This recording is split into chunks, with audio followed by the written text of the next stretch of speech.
성도 여러분 안녕하십니까? 어느덧 한 해의 마지막이 다가왔습니다. 끝은 새로운 시작과 함께 연결이 되어 있듯이 2020년의 한 해가 코로나라고 하는 시간 속에 있었지만 하나님께서는 여지없이 우리에게 또 새로운 한 해를 주실 겁니다. 주님의 풍성하고 아름다운 은혜 가운데에서 우리가 함께 또 새로운 날을 준비하는 여러분과 제가 되시기를 간절히 바랍니다. 오늘 저는 한 해의 마지막에 이 설교를 생각을 하면서 버려야 할 것과 취해야 할 것이라는 제목으로 함께 은혜를 나누도록 하겠습니다. 영어의 관용 어구 가운데 사람이 죽다라는 뜻으로 쓰는 문장 가운데 kick the bucket이라는 말이 있습니다. 그런데 이 표현이 참 재미있는 게 이 킥이라는 단어는 찬다라는 뜻이고 버킷이라는 말은 물을 담는 양동이라는 뜻입니다. 직역을 하면 양동이를 걷어 찬다라는 말이 사람이 죽다라는 말과 똑같은 뜻입니다. 그런데 이 말의 어원은 중세시대 사람들이 자살을 하거나 혹은 중죄인에게 사형을 집행할 때 양동이 위에 올라가서 목에 밧줄을 감고 양동이를 밑에 있는 양동이를 걷어 찼기 때문에 이런 단어의 어원이 되고 있습니다. 그래서 여기에서 어원을 두고 사람이 죽기 전에 꼭 해보고 싶은 일과 보고 싶은 일들을 적은 목록을 현대의 사람들은 버킷리스트라고 이렇게 합니다. 요즘 현대인들에게 아주 많이 회자되고 있는 말이기도 합니다. 조금 달리 표현한다면 일생 동안 꼭 이루고 싶은 삶의 목표이자 과정이라고 해도 되겠습니다. 근데 그리스도인들에게도 분명히 그리스도인들만의 버킷리스트가 있습니다.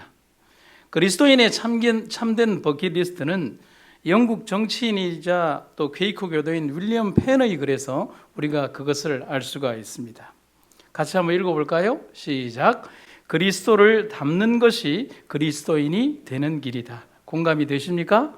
예, 아멘입니다. 우리들은 이 땅에서 그리스도를 영접하고 난 이후부터 목적지가 정해진 아주 긴 여행을 하고 있습니다. 그리고 우리 이 여행의 목적은 약속의 땅인 하늘 가나안에 들어가는 것이 우리 이 여행의 최종 목적입니다.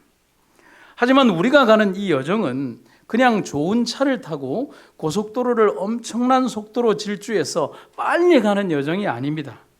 길고 아주 느리고 오래 가는 여정입니다. 그리고 사막과 같은 험난한 길입니다. 더디고 힘들고 외롭고 위험하고 또 반복되는 여정이 이어지고 있습니다. 하지만 순간순간마다 지켜주시는 하나님의 보호하심이 낮에서 밤으로 또 밤에서 낮으로 이어지면서 우리가 잠들어 있는 순간에도 빛을 밝히시며 보호해 주시는 여정이 우리의 이 여행의 여정입니다. 우리가 생각할 때 분명한 것은 이 여정은 아무리 길고 더딜지라도 끝이 있다는 사실입니다.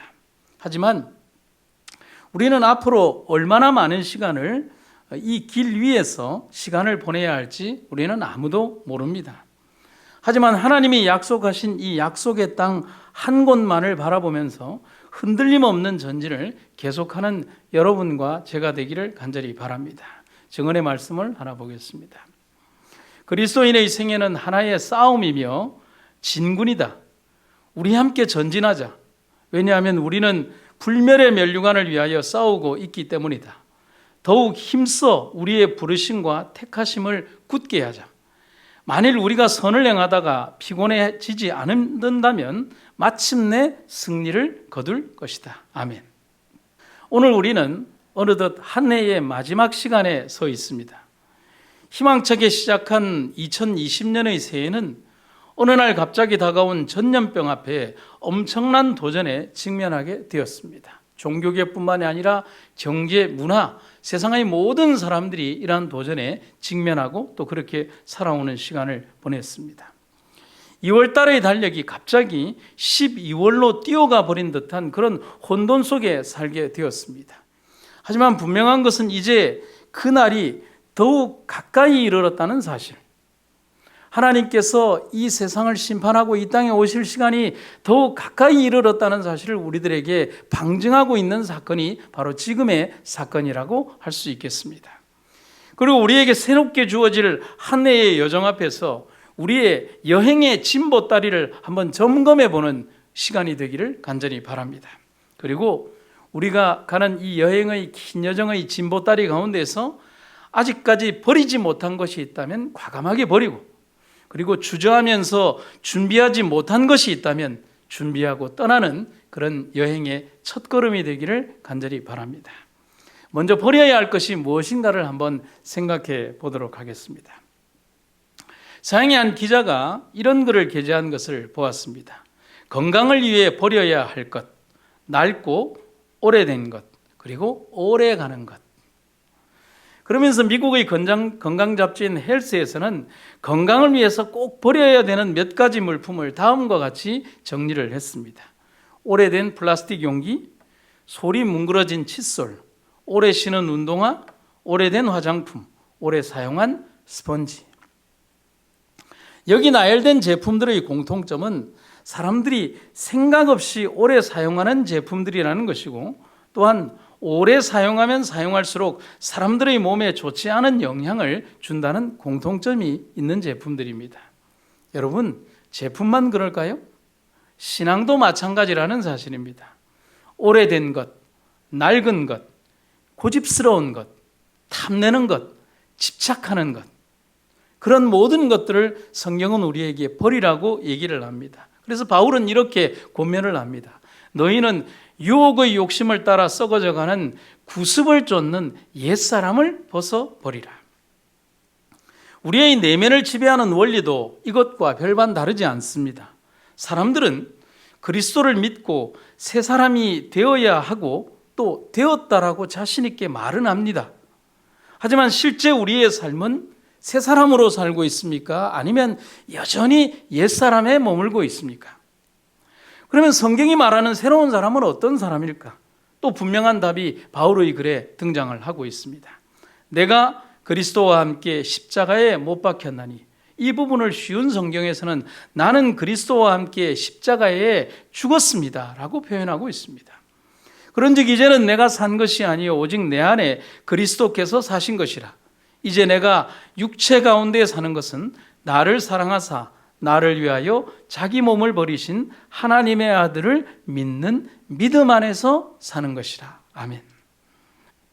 바울은 여기에서 멈추지 않고 계속해서 우리에게 권면하는 말이 있습니다. 죽었으니까, 여러분, 죽었다면 뭐가 바뀌어야 합니까? 그런데 죽었는데 우리가 살아있잖아요. 누구를 통해서 살았다고요? 그리스도를 통해서 살았다고요. 우리의 심장은 육신이 죽었는데 그리스도를 통해서 살았다면 우리의 심장은 누구의 심장을 말하는 것입니까? 당연히 그렇죠. 예수의 심장을 말하는 것입니다. 그러면 예수의 심장으로 바뀌었다면 우리의 몸속에 흐르는 피는 내 피가 아닌 그리스도의 보혈의 피, 갈바리의 피가 흐르는 것입니다. 그리고 그 속에서 흐르는 우리의 마음은 내 마음이 아닌 예수의 마음으로 살아가야 한다는 사실입니다. 빌립보 2장 5절은 이 부분을 다르게 또 쉬운 성경에서는 번역을 하는데, 예수님처럼 생각하고 예수님처럼 행동하는 것을 예수의 마음이라는 표현을 쓰고 있습니다. 그렇게 살면 어떻게 됩니까? 나는 없고 누구만 남는 겁니까? 예수님만 남는 겁니다. 그런데 우리는 어떻게 삽니까? 예수님이 먼저입니까? 예수님이 첫 순위입니까? 예수님이 1등입니까? 예수님이 최고입니까? 불행히도 우리의 삶에서 예수님이 먼저가 아닐 때가 더 많다는 사실입니다. 오직 내 생각이 먼저고, 내 판단이 먼저고, 내 의지가 먼저고, 내 돈이 먼저고, 내 입장이 먼저고, 내가 아는 누구누구가 먼저가 됩니다. 그래서 필립 얀시 목사님의 책 제목에서 우리의 그러한 신앙적 모순과 처지를 여실히 들여다보게 되는 하나의 책 제목이 있습니다. 아, 내 안에 하나님이 없다라고 그런 탄식하고 있는 것입니다. 제가 이 부분까지 이르러서 한 가지 고민을 하게 되었습니다. 그리고 이 책 제목을 예전에도 한번 소개해 드린 적이 있지만은 다시 한번 이렇게 보면서 무슨 생각을 했냐면, 너는 그 일에 대해서 자유롭겠느냐라고 하는 말입니다. 그러면서 저에게 쓰는 하나의 편지를 이렇게 한번 써봤습니다. 하나님을 제대로 믿어왔노라고, 목사라고, 그리고 몇 년을 믿었노라고 그렇게 자부했지만 정작 내 안에 하나님이 없었습니다. 하나님이 없는 게 아니라 내 안에 안 계신 것입니다. 아니라고 아무리 부정을 해도 내 삶이 그렇게 답을 말해주고 있습니다. 하고 싶은 일과 해야 할 일이 있으면 하나님보다 그 일이 먼저였습니다. 예배 드리다가도 들려오는 카톡 소리가 강단에서 들리는 말씀보다 먼저입니다. 그저 문자의 내용이래야 이 정도입니다. 밥은 먹었니? 너 지금 어디니? 삶의 고난이 이르러 올 때도 하나님은 조금 있다가 찾게 됩니다. 그러다 내 인생에 질병이 찾아오고 사고가 이르러 왔을 때도 하나님은 급한 일 뒤에야 찾습니다. 중요한 일과 돈이 오가는 일이 생기면 세상 일에 어두운 예수님은 잠시 뒷방으로 모셔둡니다. 그래야만 마음이 편하기 때문입니다. 그래야만 조금 비겁해도 편하게 구분길을 갈 수 있기 때문입니다. 나는 왜 이렇게 살아야 합니까? 30년 키운 나무는 마당에서 헤아릴 수 없이 많은 꽃을 피우는데 내 마음에 심겨진 믿음의 나무는 예수님 때 그 나무처럼 잎만 무성합니다. 그래서 깜짝 놀라 소리칩니다. 그리고 울면서 통곡하게 됩니다. 내 안에 하나님이 없습니다 라고. 오래된 플라스틱처럼 내 신앙을 해치는 오래된 자아는 버리고 하나님만 담아야 하겠습니다. 여러분 그렇지 않습니까? 거짓말로 시작해서 거짓말 때문에 도망가고 다시 거짓말로 고난당하고 그의 아내도 역시 거짓말을 하고 결국 20년이 넘어 갈 데가 없어서 도망치듯 고향으로 오게 된지만 반기는 이 하나 없고 죽이는 자만 달려오는 기막힌 상황에 처한 인생이 있습니다. 야곱입니다.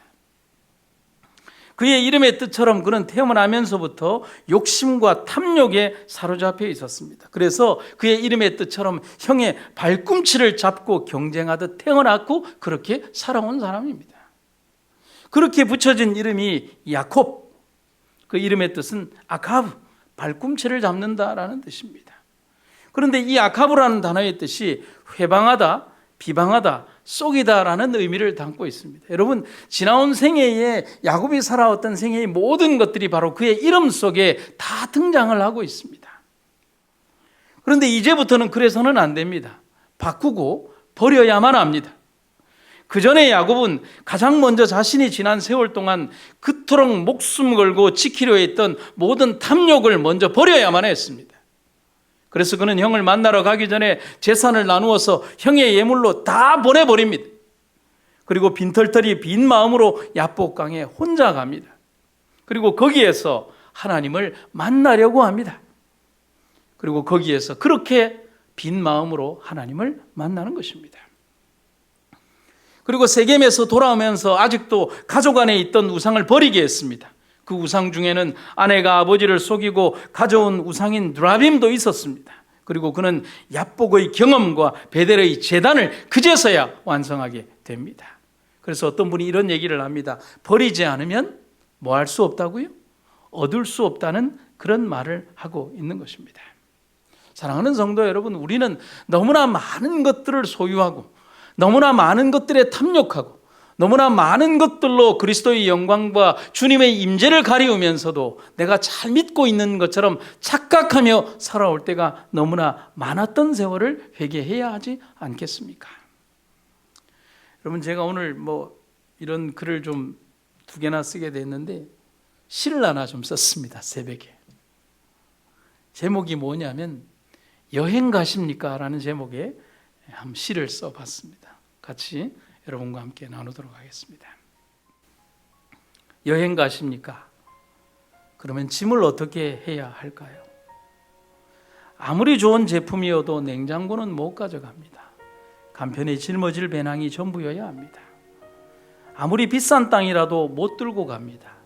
나그네 여행객에게 땅은 지나가는 길일 뿐이기 때문입니다. 아무리 좋은 옷들이어도 다는 못 가져갑니다. 비와 바람을 막을 든든한 옷 몇 가지면 됩니다. 좋은 가구, 멋진 장식, 좋아하는 모든 것들 모두 내가 다 가야 할 여행엔 짐이 될 뿐입니다. 몸을 누일 작은 텐트 하나, 덮을 담요 하나, 밤을 밝힐 작은 등과 갈증을 해소할 물병과 작은 도구 몇 개, 그리고 길을 잃지 않을 지도 한 장, 그게 여행의 전부일 뿐입니다. 모든 것을 다 사랑한다면, 모든 것을 다 포기하지 못하겠다면 그냥 거기에 남아야 합니다. 어차피 그렇다면 이 여행은 시작될 수 없기 때문입니다. 여러분, 출애굽의 전날 밤을 한번 떠올려 볼까요? 이스라엘 백성들은 유월절 어린 양을 먹으며 다음날 애굽의 종살이를 끝내고 애굽을 떠나게 됩니다. 그때 그들은 편안히 누워서 잠을 자지 않았습니다. 하나님께서 이렇게 명령을 하십니다. 너희는 그것을 이렇게 먹을지니 허리에 띠를 띠고 발에 신을 신고 손에 지팡이를 잡고 급히 먹으라. 이것이 여호와의 유월절이니라. 여러분, 우리도 그래야 합니다. 마지막 세상 출애굽의 전날처럼 우리는 그 마지막 시대의 저녁 시간을 달리고 있습니다. 이 짙은 어둠이 끝나면, 그 새벽이 지나면 하늘 가나안을 향한 마지막 발걸음의 선상 위에 우리가 서 있다는 사실입니다. 애굽에 남겨진 모든 것은 아무것도 소용이 없습니다. 바울의 말처럼 이제 우리의 삶을 하나님을 향해 확정하고 버려야 할 우리의 옛것을 버리고 오직 하나님께서 내 손에 쥐어주신 것만 가지고 그 하늘 가나안을 향한 여정을 떠나야 한다는 사실입니다. 에베소 4장에 있는 말씀입니다. 옛 모습을 벗어버리십시오. 옛사람은 한없는 욕망으로 점점 더 눈이 어두워져 더 악하고 더러운 모습이 될 뿐입니다. 여러분은 마음을 새롭게 하라는 가르침을 들었습니다. 이제는 새 사람이 되어 하나님의 모습처럼 선하고 거룩하게 살아가십시오. 사랑하는 여러분, 주님의 권고의 말씀처럼 그런 아름다운 선택을 하고 우리의 주변에 우리의 삶을 가로막는 모든 것들을 버리고 주님과 함께 이 길을 떠나는 여러분과 제가 되기를 간절히 바랍니다. 그러면 이제 버렸으니 취해야 할 것이 있지 않겠습니까? 야곱은 야복강가에서 자신의 평생을 따라다닌 옛사람과 옛삶의 상징인 이름 야곱을 버렸습니다. 아니, 하나님에게 그의 삶을 던졌을 때 하나님이 그의 이름도 던져버리신 것입니다. 그리고 그가 하나님으로부터 받은 새 이름은 이스라엘, 곧 하나님과 겨루어 이긴 자라는 영광스러운 이름을 받았습니다. 이 이긴 자라는 영광스러운 이름이 이스라엘이라는 이름 속에 있습니다. 야곱의 경험처럼 우리도 이긴 자가 되기 위하여 연약한 자신 속에 머물러 있어서는 안 됩니다. 더럽고 추악한 내 육신 속에 머물러 있어서는 안 된다는 사실입니다. 그러면 어떻게 해야 합니까? 하나님 안으로 내 삶을 던져야 합니다. 주저함이 없이 하나님께 속한 모든 것을, 하나님께 모든 것을 맡겨야만 한다는 사실입니다. 그래서 어떤 분이 이런 얘기를 합니다. 맡기는 싸움에는 패배가 없습니다라고 말입니다. 성경 역사에서, 이스라엘 백성들의 역사에서, 또 그리고 그 백성들의 역사에서 하나님에게 맡겨서 패배한 역사의 기록은 단 하나도 없습니다. 그것은 존재할 수 없는 기록이고 또 있을 수 없는 결과이기 때문에 그렇다는 사실입니다. 여러분, 요셉의 삶을 한번 보십시오. 가족의 배신으로 종과 노예로 팔려간 어린 소년의 삶이 어떻게 변했는가를요. 그가 자기의 형제들이 자기에게 찾아왔을 때 그가 어떤 말로 그들에게 얘기했는지, 하나님이 큰 구원으로 당신들의 생명을 보존하고 당신들의 후손을 세상에 두시려고 나를 당신들보다 먼저 보내셨습니다. 하나님께서 내 인생에 개입하셨습니다. 비열한 인간의 행동과 결과들이었지만, 당연히 그들의 배후에서 그들을 조종한 사단의 역사가 있었지만, 하나님은 그런 상황 속에서도 당신을 붙드는 연약한 백성을 큰 구원으로 이끌고 계시다는 사실입니다. 여러분, 요셉만 그럴까요? 욥의 생애에서도 하나님은 믿음을 끝까지 지킨 그에게 분명한 영광을 주셨다라고 이렇게 기록을 하고 있습니다.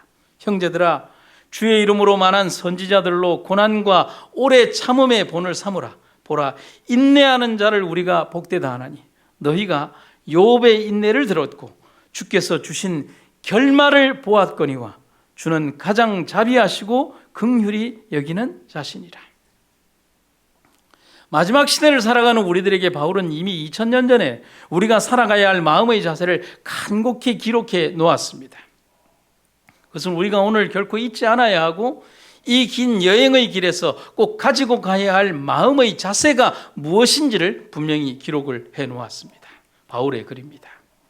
마지막으로 당부합니다. 형제들이요, 무엇이든 참된 것과 무엇이든 경건한 것과 무엇이든 옳은 것과 무엇이든 거룩한 것과 무엇이든 사랑스러운 것과 무엇이든 칭찬할 만한 것이 있다면 거기에 무슨 덕이나 칭송이 있든지 모쪼록 그런 것들을 마음속에 생각하고 살도록 하십시오. 그리고 여러분은 내게서 배우고 받고 듣고 본 것을 실천하도록 하십시오. 그리하면 평강의 하나님께서 여러분과 함께 하실 것입니다. 아멘. 바울이 빌립보 교회에 보낸 편지에 쓰인 글에서 전하고자 하는 중요한 메시지를 한번 생각을 해봅니다. 바울은 여기에서 두 가지 부탁을 하고 있습니다. 첫 번째, 마음속에 늘 생각하고 살라고 합니다. 둘째, 그것을 실천하라고 합니다. 그러면 그것에 대한 하나님의 응답과 보응은 하나님이 항상 우리와 함께 하실 것이라고 기록하고 말해주고 있습니다. 여러분, 잠언에서 무릇 그 사람이 마음속으로 생각하는 것이 곧 그의 사람 됨됨이라고 말을 하고 있습니다. 이 내면의 생각은 마음이 가는 대로 반복이 될 수밖에 없고 그것은 우리의 외적 삶을 형성하는 결과가 된다는 것입니다. 우리의 평범한 일상 속에서 가지는 생각들, 곧 우리의 관심사와 취미와 행동들과 언어들 속에서 언제나 하나님의 말씀과 권면을 기억하고 살라는 그런 하나님의 명령이자 권면이라는 사실입니다. 노아홍수로 세상이 멸망당하기 전 하나님은 사람의 죄악이 세상의 관영함과 그 마음의 생각의 모든 계획이 항상 악할 뿐임을 보셨다라고 기록하고 있습니다. 오직 이 세상이 뭐에 대해서만 반응합니까? 악에 대해서만, 죄에 대해서만 반응하고 움직이는 세상입니다. 그렇게 만들어져 가고 있다는 사실입니다. 하나님이 세상을 지으셨음을 한탄하게 된 배경도 사람들의 마음속에 편만한 악의 생각이라고 말을 하고 있습니다.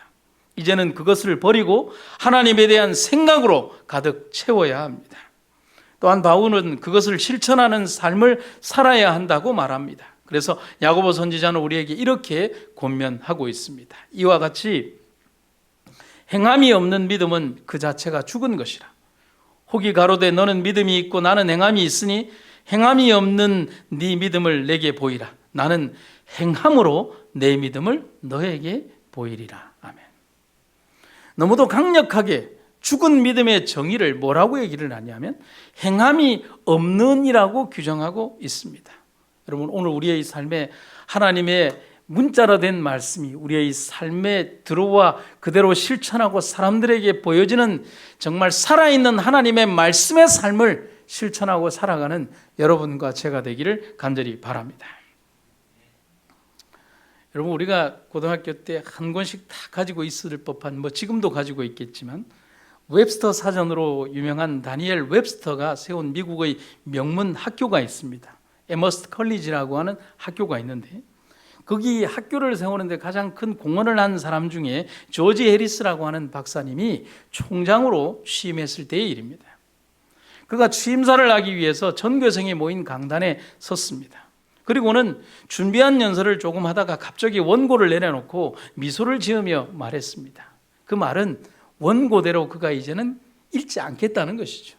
그리고 그는 모든 학생들 앞에서 이렇게 자기의 생각을 얘기를 합니다. 지금 여기 올라오기 전까지만 해도 여러분에게 도움이 되는 말들을 잔뜩 하려고 준비했습니다. 그런데 방금 이런 생각이 떠올랐습니다. 지금까지 살면서 아니 올 한 해만 해도 여러분은 얼마나 많은 조언과 성공 법칙에 대해서 들었을까? 아마 고개를 끄덕이며 열심히 들었을 것입니다. 그러면 그 중에 지금 몇 개나 실천하고 있는지 생각해 보셨나요? 이 질문으로 오늘 제 연설을 마치겠습니다. 제가 이 아이패드에 원고를 기록하기 전에는 A4 용지에다가 설교를 프린트해서 이렇게 했습니다. 그것을 1년치, 2년치를 모으니까 제 서가의 책꽂이에 한 1년만 지나도 책꽂이에 한 줄이 가득 찹니다. 그렇게 많은 내용의 설교들을 나는 성도들에게 이야기했고, 어쩌면 나는 잘 지키지도 않으면서 성도들에게 지키라고 말을 했고, 또 성도들은 그 말씀의 준수를 하기도 전에 그 다음 말씀을 들으며 살아왔습니다. 오늘 우리는 도전적인 한 문장에 접하게 됩니다. 그러면 여러분들은 그 중에 지금 몇 개나 실천하고 있는지 생각해 보셨습니까? 여러분, 오늘 이 질문이 오늘 우리들에게 하는 질문이 되기를 간절히 바랍니다. 마태복음 7장 24절에 누구든지 나의 이 말을 듣고 행하는 자는 그 집을 반석 위에 지은 지혜로운 사람 같으리니. 요한일서 3장 18절, 자녀들아 우리가 말과 혀로만 사랑하지 말고 오직 행함과 진실함으로 하자. 증언에 있는 말씀을 연이어 읽겠습니다. 신앙은 그리스도의 말씀을 실천하는 데 있다. 그러나 그것은 은총을 얻기 위해서가 아니라 아무 자격이 없는 우리가 그분의 사랑의 선물을 받기 때문이다.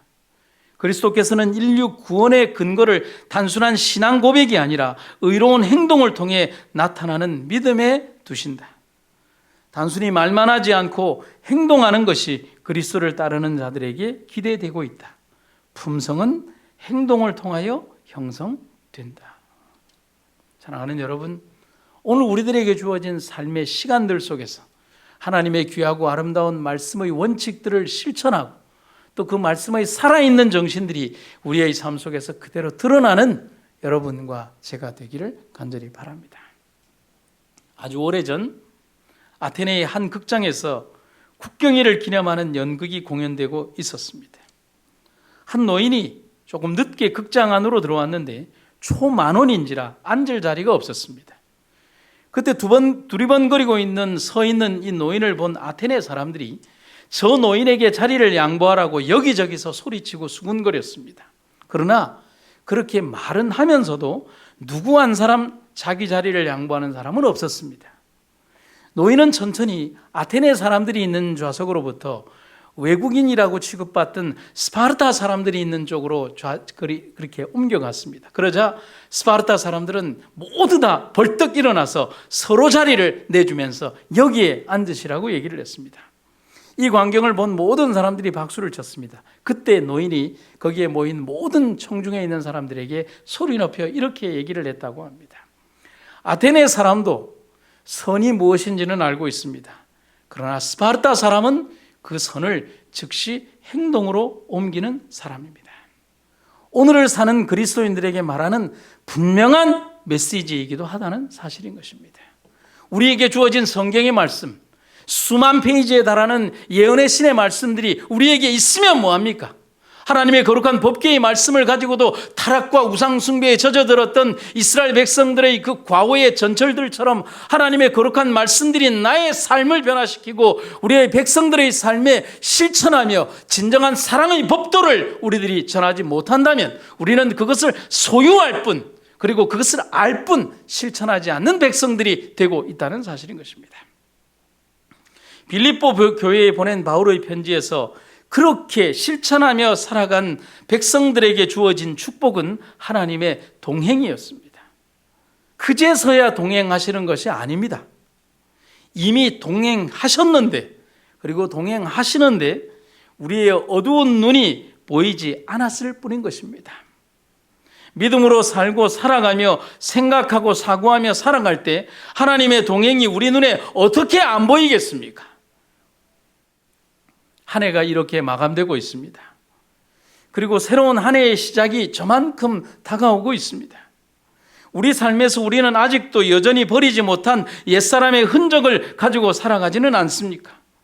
다가오는 하늘을 위한 진실한 준비를 위해 갖추지 못한 것은 없는지 살펴보아야 하지 않겠습니까? 오늘 우리 신앙의 삶을 돌아보며 버리지 못한 것을 과감하게 버리고 그리고 준비하지 못한 것을 열심으로 준비하며 하늘을 향한 준비를 하는 여러분과 제가 되기를 간절히 바랍니다. 다가오는 투쟁을 위하여 준비하라. 사단은 그의 군대를 집합시키고 있다. 우리는 바로 우리 앞에 있는 두려운 투쟁을 위하여 개인적으로 준비되었는가? 우리는 그 큰 위기를 대처하도록 우리 자녀들을 준비시키고 있는가? 우리는 우리 자신들과 우리 가족들로 우리 원수들의 위치와 또 그들의 투쟁의 방법을 이해하도록 준비하고 있는가? 우리 자녀들은 그들이 능히 모든 원칙과 의무의 문제에 있어서 확고하고 굴하지 않을 만큼 결단성의 습관을 형성하고 있는가? 나는 우리가 다 시대의 징조를 이해하고 투쟁의 시기에 하나님께서 우리의 피난처와 방어가 되시도록 우리 자신들과 자녀들이 준비를 갖추게 되기를 간절히 바란다.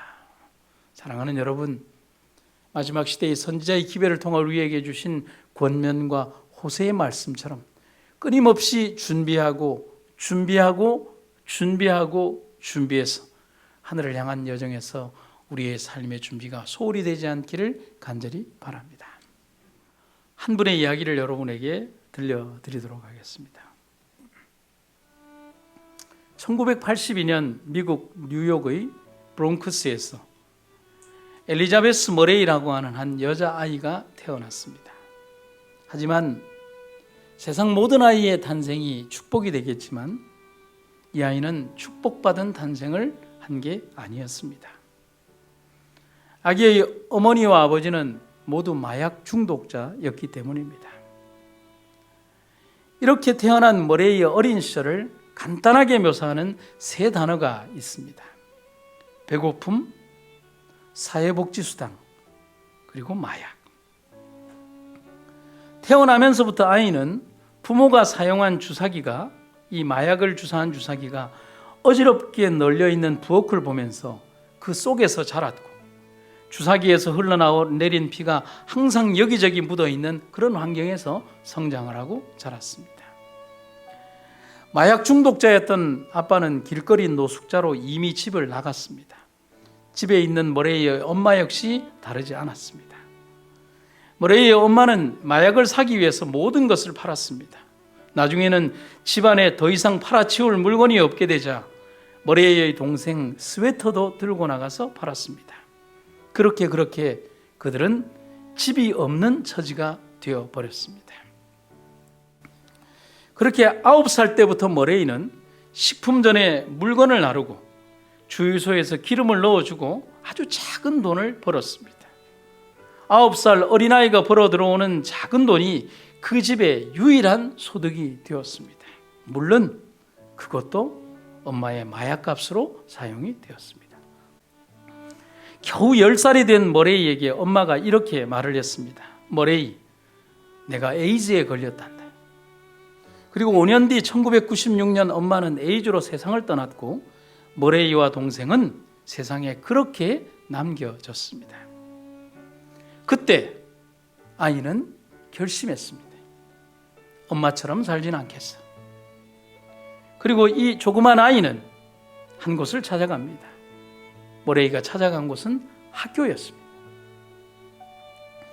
성적은 형편이 없었지만 다행히 공립학교에서 받아주었습니다. 집이 없기 때문에 지하도 계단에서 길거리에서 숙제를 하고 가로등 불빛에 이렇게 비추어가면서 그렇게 늦은 저녁 공부를 했습니다. 하지만 머레이는 공부하는 것이 너무 좋았습니다. 남보다 2배, 아니 4배, 아니 더 큰 노력으로 공부한 끝에 4년 과정을 2년 만에 마치고 1999년에 졸업장을 받았습니다. 그녀가 후일에 이런 얘기를 합니다. 어느 날 길거리에서 잡지를 주워 읽는데 배우 짐 캐리의 기사였어요. 짐 캐리도 홈리스였다고 하더군요. 길가 텐트에서 온 가족이 함께 생활했대요. 그가 말했어요. 손을 내밀어 잡으면 나의 것이 될 수 있다고 말이에요. 그것을 읽고 무엇이든 노력하지 않으면 이룰 수 없다는 점을 배웠어요. 그리고 머레이는 뉴욕타임스를 한 번도 읽어본 적이 없지만 그녀는 이 신문사에 장학금을 신청했습니다. 역경을 딛고 공부하는 뉴욕 학생들에게 대학 4년간 매년 1만 2천 달러씩 지원하는 이 장학금은 이 머레이에게는 큰 빛이자 희망이었습니다. 그리고 그는 간곡히 편지를 썼고 뉴욕 타임스에서 그녀의 이야기를 기사를 내서 내었고요.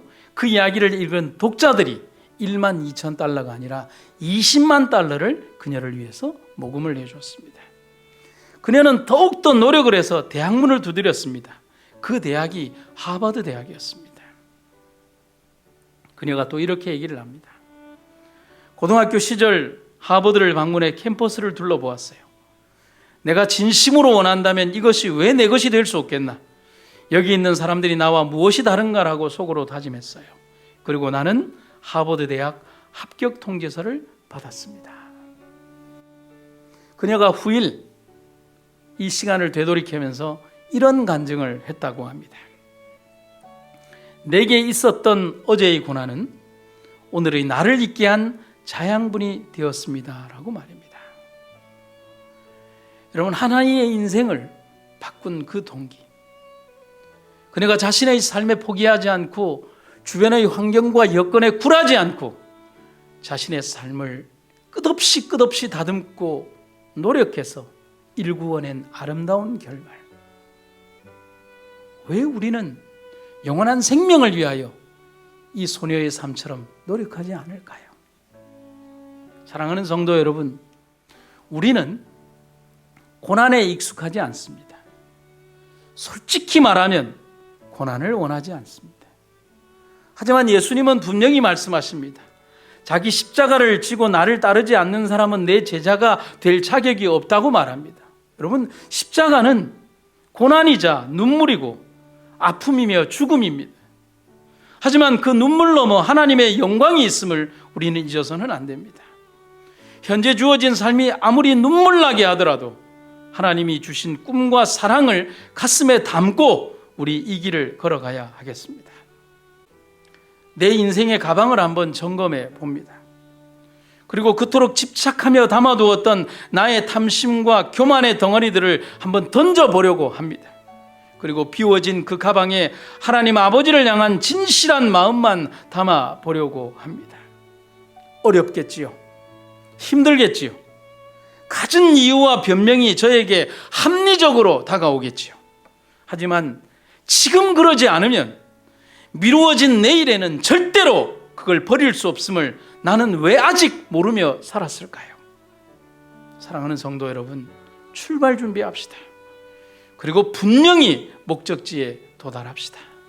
하나님께서 우리와 함께 하신다는 약속, 그리고 우리의 삶에서 분명한 동행이 우리를 이끄신다는 사실, 내 삶의 더러움을 버리고 주님으로 가득 채운 내 희망찬 발걸음이 오직 하늘을 향하여 가게 되는 여러분과 제가 되기를 간절히 바랍니다.